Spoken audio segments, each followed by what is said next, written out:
Pandian store serial எபிசோடில் என்ன நடக்க போகுதுங்கிறத இந்த வீடியோவில் பார்க்கலாம். நம்ம செந்தில் எப்படியாவது தனி கொடுத்தனும் போகிற விஷயத்த எல்லாத்துக்கிட்டையுமே சொல்லிட்டாங்க. ஆனால் யாருக்குமே அதில் விருப்பமே இல்லை. எல்லாருமே ரொம்ப ஃபீல் பண்ணுறாங்க. ஆனால் அதில் மெயினாக நம்ம ராஜி நம்ம மீனா விட்டுட்டு போகிறாங்களே அப்படின்னு சொல்லி ரொம்ப ஃபீல் பண்ணுறாங்க. எதனால அப்படின்னா நம்ம மீனா ராஜி ஃபஸ்ட்டு இந்த வீட்டுக்கு வந்ததுலேருந்து நம்ம மீனா மட்டும்தான் அவங்களுக்கு ஒரு ஆறுதலாக இருந்தாங்க. அதனால் மீனாவை ரொம்ப ஃப்ரெண்டாக இருக்கவுமே அவங்க இப்போ திடீர்னு விட்டுட்டு போகவுமே ராஜிக்கு அதில் விருப்பமே இல்லாமல் ரொம்ப ஃபீல் பண்ணிகிட்டு இருக்காங்க. பாண்டியன் என்ன சொல்லிடுறாருன்னா, விடு கோமதி, அவங்க முடிவெடுக்கிற அவங்களோட வாழ்க்கையை பற்றி தேர்ந்தெடுக்கிற வயசு வந்துருச்சு. இன்னும் அவங்க வாழ்க்கைக்கு என்ன தேவையோ அதை அவங்களே முடிவெடுத்துக்கட்டும், நம்ம எதுவுமே சொல்ல வேண்டாம் அப்படின்னு சொல்லி கோமதியை பேச விடாமல் பண்ணிடுறாரு. பாண்டியன்கிட்ட கேட்கவும் பாண்டியனும் அதவே சொல்லிட்டு போயிடுறாரு பேசாமல். கோமதி ஆனால் ரொம்ப ஃபீல் பண்ணிக்கிட்டே அழுதுகிட்டே இருக்காங்க.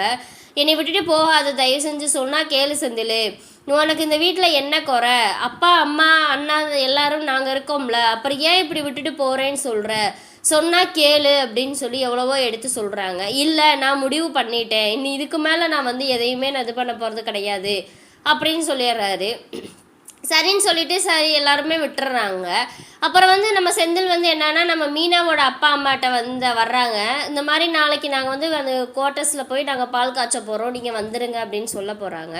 அதில் மீனாவோட அப்பா கேட்குறாரு, என்னப்பா என்ன மாப்பிள்ள வீட்டில் எல்லாரும் ஒத்துக்கிட்டாங்களா அப்படிங்கவும், எங்கே மாமா ஒத்துக்கிட்டாங்க, எல்லாருமே ஒரு மனசு இல்லாமல் தான் சொல்கிறாங்க, எல்லாரும் ரொம்ப ஃபீல் பண்ணுறாங்க நாங்கள் விட்டுட்டு போகிறோம் அப்படின்னு சொல்லிட்டு.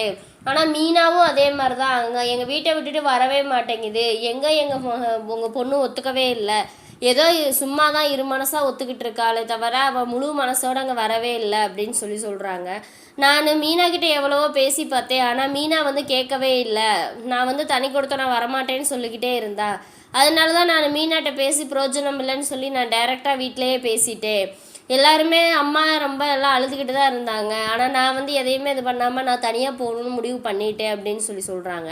சரி விடுங்க மாப்பிள்ள, எங்கள் பொண்ணு இங்கே தனியாகவே இருந்து வளர்ந்துட்டா, அதனால் அங்கே எல்லாரோட இருக்கவுமே அவளுக்கு அது பிடிச்சிக்கிச்சு, அதனால தான் இப்போ வரமாட்டேங்குது, கொஞ்ச நாள் போகட்டும், தனியாக இருந்து நீங்களும் 4 காசு சம்பாரித்து சேர்த்து வைங்க, உங்களுக்கு தான் வாடகை கட்டுற காசு எதுவுமே இல்லை, அதனால் என்ன ஒன்றும் பிரச்சனை இல்லை, அதனால் நீங்கள் காசு சம்பளம் சேர்த்து வைக்கிறப்ப மீனாவாக சொல்லும், பரவாயில்ல தனி கொடுத்தோன்னே வந்தது பரவாயில்லன்னு சொல்லும் அப்படின்னு சொல்கிறாங்க.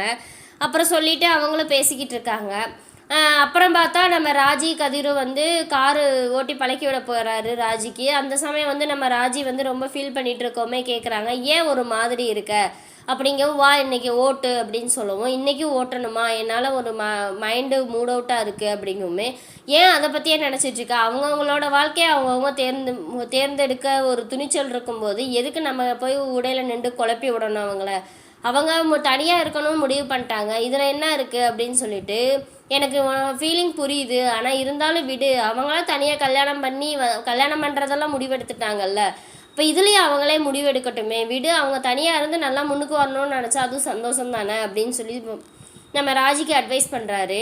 அப்புறம் இங்கே நம்ம சுகன்யா என்ன பண்ணிட்டாங்க, நேராக நம்ம முத்துவேல் குடும்ப வீட்டில் இந்த மாதிரி சொல்கிறாங்க. பாண்டியன் மாமா என்னதான் பாண்டியன் அண்ணே நம்ம என் குடும்பத்தில் எது நடக்காதுன்னு சொல்லிட்டு இருந்தாரோ அதுவே இப்போ நடக்க போகுது அப்படிங்கவுமே, என்ன அப்படின்னு சொல்லி கேட்கவும், செந்திலும் நம்ம மீனாவும் தனி கொடுத்தனம் போகிறாங்களாம் அப்படிங்கவுமே எல்லாத்துக்குமே ஒரு ஆச்சரியமாக இருக்குது.